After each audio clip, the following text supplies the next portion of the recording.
Hello friends, good morning to all of you. आज है 23 फरवरी और 23 फरवरी के सारे important current affairs with map and general studies के फैक्ट्स के साथ हम लोग रिवीजन करेंगे। देखते हैं आज कौन कौन से क्वेश्चन है। इसकी पीडीएफ आपको टेलीग्राम से मिल जाएगी। इंस्टाग्राम और फेसबुक का लिंक है डिस्क्रिप्शन में, जहां से आप कांटेक्ट कर सकते हैं। कोई भी क्वेरी हो पूछ सकते हैं। तो चलिए पहला क्वेश्चन देख लेते हैं। पहला क्वेश्चन है, दूसरे खेलो इंडिया यूनिवर्सिटी गेम्स की मेजबानी कौन सा राज्य करेगा? Second Khelo India university games hosted by, तो ये जो है होस्ट किया जाएगा कर्नाटका के द्वारा। ठीक है, कर्नाटका इसको होस्ट करेगा। कर्नाटक के सीएम कौन है बताइए? कर्नाटक के सीएम को कुछ दिन पहले एक अवार्ड दिया गया था जो कि बड़ा फेमस अवार्ड था। वो सीएम का नाम क्या है? मैं लाइव देख रहा हूँ कितने लोग कमेंट करते हैं। ठीक है, येदुरप्पा। ठीक है, कर्नाटक के सीएम कौन है? येदुरप्पा। चलिए कोई बात नहीं, बहुत कम लोगों ने जवाब दिया। दूसरे खेलो इंडिया यूनिवर्सिटी गेम्स की मेजबानी कर्नाटक करेगा। अब सवाल ये उठता है कि पहले खेलो इंडिया यूनिवर्सिटी गेम्स की मेजबानी किसने की थी? तो अगर आपने करंट अफेयर्स डेली देखा होगा, रिवीजन किया होगा, तो पहले खेलो इंडिया यूनिवर्सिटी गेम्स की मेजबानी की गई थी उड़ीसा के द्वारा। ठीक है, उड़ीसा भुवनेश्वर, उड़ीसा भुवनेश्वर के द्वारा इसकी मेजबानी की गई थी। तो ये तो हो गया खेलो इंडिया यूनिवर्सिटी गेम्स। अब खेलो इंडिया यूथ गेम भी एक होता है। तो खेलो इंडिया यूथ गेम जो है इस बार उसको होस्ट किया गया था असम के गुवाहाटी में। तो ये तीनों चीज़ क्लियर होना चाहिए। ठीक है, गुवाहाटी में हुआ था खेलो इंडिया यूथ गेम्स। खेलो इंडिया यूनिवर्सिटी गेम्स हुआ था उड़ीसा के पुरी और भुवनेश्वर में, और इस बार खेलो इंडिया यूनिवर्सिटी गेम्स होगा वो होगा कर्नाटक में। क्लियर है? चलिए आगे बढ़ते हैं। सेकेंड क्वेश्चन है, world thinking day. World thinking day ये मनाया जाता है 22 फरवरी को। थिंकिंग डे, ठीक है, ये मनाते हैं कब? 22 फरवरी को। इसके पहले बहुत सारे दिवस हैं जो 21 फरवरी को, 19 फरवरी को मनाए जाते हैं।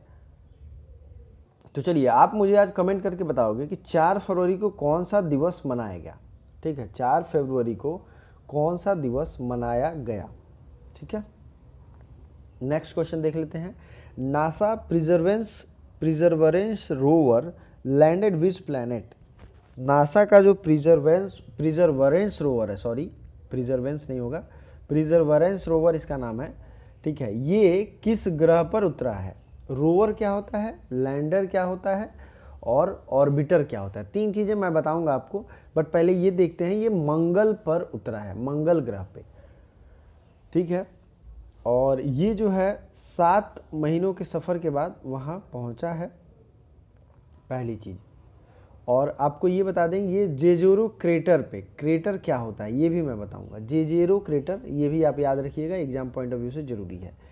जेजोरे क्रेटर पे ये उतरा है मंगल ग्रह पे।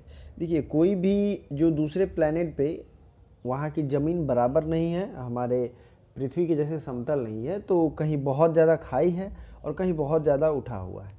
तो क्रेटर इट मीन्स कि जो प्लेस होता है, गड्ढा टाइप होता है, सेफ होता है, लैंडिंग के लिए सेफ प्लेस होता है, उसे ही इस नाम से जानते हैं। ठीक है, तो नासा का प्रिजर्वेंस रोवर जो है ये मंगल पे उतरा है, और मंगल पे सबसे ज़्यादा इन्होंने कैंपेन भी किया है मंगल ग्रह पे जीवन की खोज के लिए। और हमारा जो मिशन है मार्स रोवर मिशन, ठीक है, मार्स ऑर्बिटर मिशन जिसे मॉम कहते हैं, ये भी भारत के द्वारा मंगल पे भेजा गया था। 2000 कब भेजा गया था? मार्स मिशन भारत का कब भेजा गया था बताइए? चलिए ये मैं देखता हूँ कितने लोगों को याद है, कमेंट करके जरूर बताइएगा कितने ईयर में भेजा गया था। आज का क्वेश्चन बहुत इंटरेस्टिंग है। इंडिया का पहला स्टेथोस्कोप स्टेबलाइजर, ठीक है, यहाँ स्टेबलाइजर नहीं होगा, ये स्टरीलाइजर होगा। स्टरीलाइजर, स्टेबलाइजर रॉन्ग है। स्टेथोस्कोप स्टरीलाइजर किसके द्वारा विकसित किया गया है? तो भारत का ये पहला है।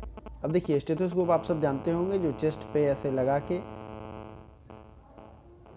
तो ये है स्टेथोस्कोप स्टरीलाइजर, और इसमें स्टेथोस्कोप को रख देंगे और ये स्टरीलाइज हो जाएगा। स्टरीलाइज का मतलब होता है कोई भी जो डिवाइस होता है वो अगर किसी व्यक्ति में उसको लगाते हैं, चिपकाते हैं, तो वो थोड़ा सा उसमें वायरस, बैक्टीरिया या फिर किसी तरीके की गंदगी ही लगने की संभावना होती है। तो ये स्टेरिलाइजर क्या होगा, उसको डी स्टेरिलाइज करेगा। तो इसमें अल्कोहल बेस्ड बनाया गया है ये, ठीक है। और ये बहुत छोटा है, सबसे दुनिया में यूनिक है। और पहले ये विदेश से इंपोर्ट करना पड़ता था, लेकिन अब ये हमारे पास खुद का है, ठीक है। इसमें ये टिप जो है इसका यहाँ पे रख देंगे इसको, ये डी स्टेरिलाइज हो जाएगा। चलिए नेक्स्ट देखते हैं। Stars struck confession of a TV executive book author is. Star struck confession of a TV executive, इस किताब को किसने लिखी है? पीटर मुखर्जी। पीटर मुखर्जी ने इस किताब को लिखी है, ठीक है। ये आपको याद रखना है। नेक्स्ट देख लेते हैं।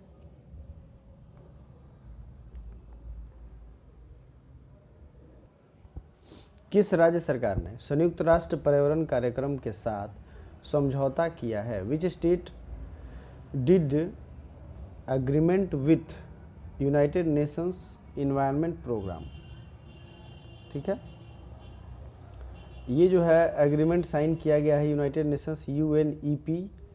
बिहार ने ये एग्रीमेंट साइन किया है और बिहार की राजधानी है पटना। CM है नीतीश कुमार और यहाँ के गवर्नर हैं फागू चौहान। क्या नाम है इनका? फागू चौहान, ठीक है। बिहार के बारे में आपको बताऊं तो बिहार में 2 महत्वपूर्ण धर्मों का उदय हुआ था, बौद्ध धर्म और जैन धर्म। तो United Nations Environment Programme UNEP, इसका हेडक्वार्टर है नैरोबी, ठीक है। UNEP आपको पता ही है, यूनाइटेड नेशंस के कई सारे ब्रांच हैं जो अलग अलग क्षेत्रों में डेवलपमेंट पार्टनर्स के रूप में काम करते हैं। उसी में एक ये है जिसका हेडक्वार्टर नैरोबी है, केन्या की राजधानी। अब यहाँ इम्पोर्टेंट ये है कि बिहार के बारे में सारी इंपॉर्टेंट चीज़ें आपको पता होनी चाहिए। बिहार में बौद्ध धर्म और जैन धर्म, 2 धर्मों की मैंने बात की थी।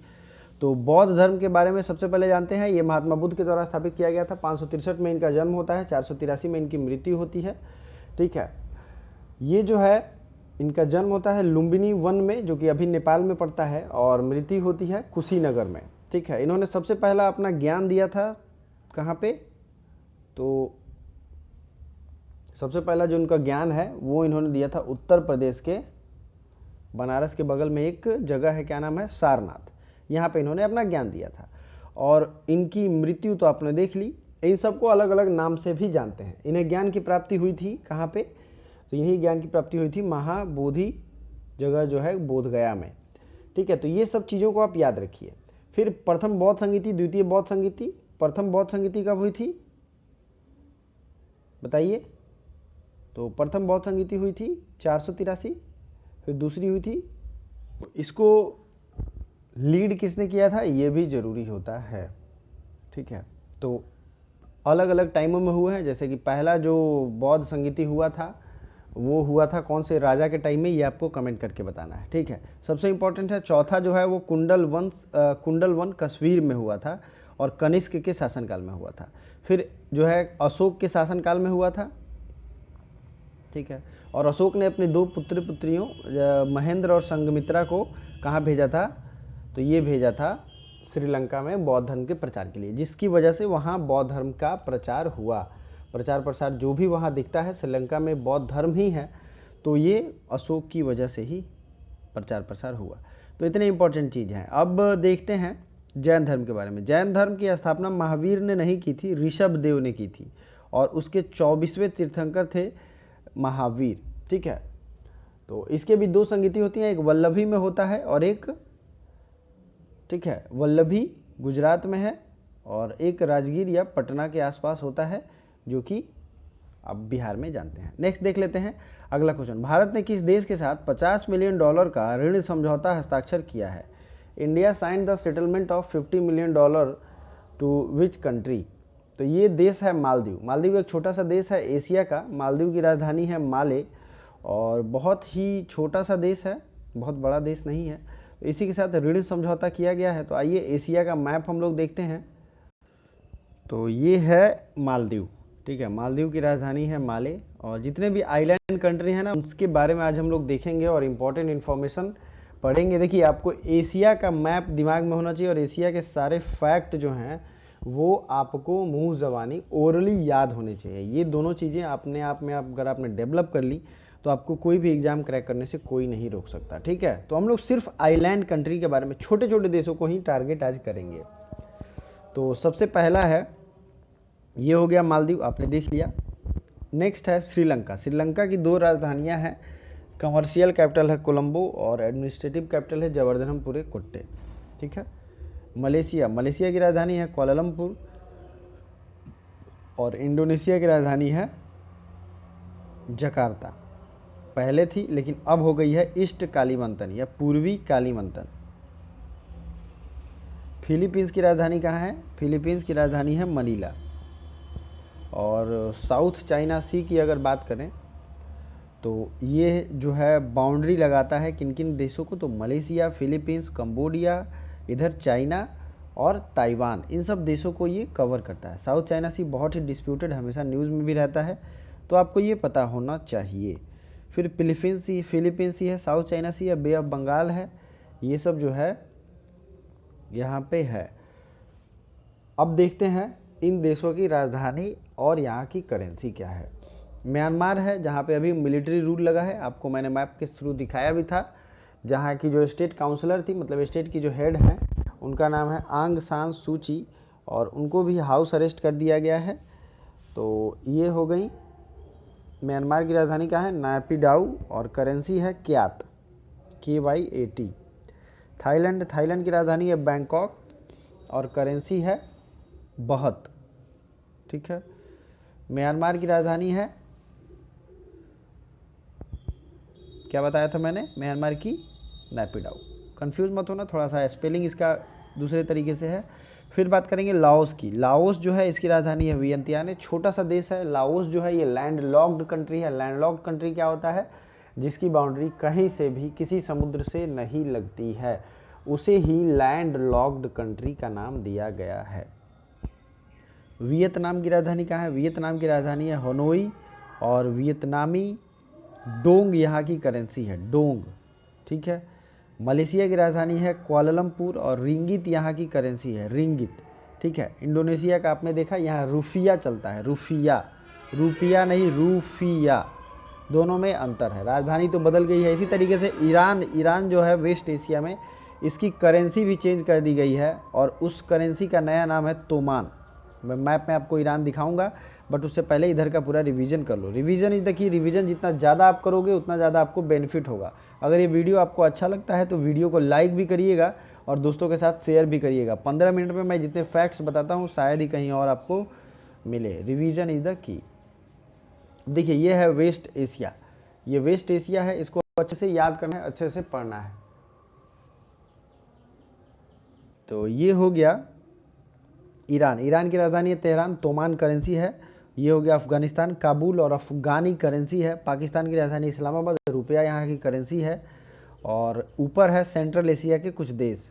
सबसे पहले इनको देखिए, ये है कैस्पियन सी और ये इधर है ब्लैक सी। ब्लैक सी का ट्रिक मैंने आपको दिया है।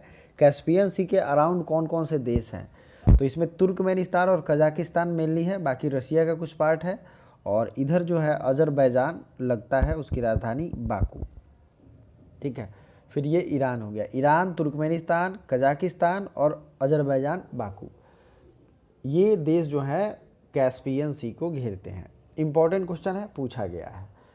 अब देख लेते हैं कि कजाकिस्तान की राजधानी है अस्ताना।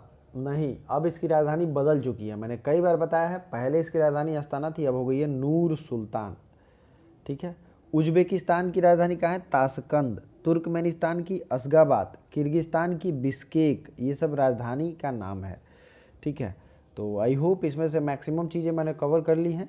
और अगले क्वेश्चन की तरफ अब हम बढ़ते हैं। ट्रांसजेंडर डेस्क की स्थापना किस जगह पर की गई है? फर्स्ट टाइम किया गया है ट्रांसजेंडर डेस्क, तो ये किया गया है हैदराबाद में। तो ये अपने आप में इंपॉर्टेंट हो जाता है। ट्रांसजेंडर डेस्क की स्थापना कहाँ की गई है? हैदराबाद में। उत्तराखंड के किस शहर में साइंस सिटी परियोजना शुरू करने की घोषणा की गई? University of Uttarakhand announce the start science city scheme. तो साइंस सिटी बनाया जाएगा देहरादून में। ठीक है। उत्तराखंड की राजधानी क्या है? देहरादून। और ग्रीष्मकालीन राजधानी हो जाएगा गैरसैंड। दोनों चीज़ें याद रखिएगा। किस राज्य सरकार ने ग्रामीणों को संपत्ति का अधिकार देने का घोषणा किया है? तो ये घोषणा किया गया है पंजाब के द्वारा। इनके जो ग्रामीण होंगे उनको संपत्ति का राइट दिया जाएगा और इसके तहत इन्हें जो भी उसका संपत्ति बनता है वो डिस्ट्रीब्यूट किया जाएगा। तो ये रहे आज के करंट अफेयर्स। इसको लाइक कर दीजिएगा और शेयर भी करिए। साथ ही साथ जो क्वेश्चन मैंने ऊपर पूछा है, जितने भी फरवरी माह के इंपॉर्टेंट डेज, उसको कमेंट बॉक्स में कमेंट करिए। Thank you so much.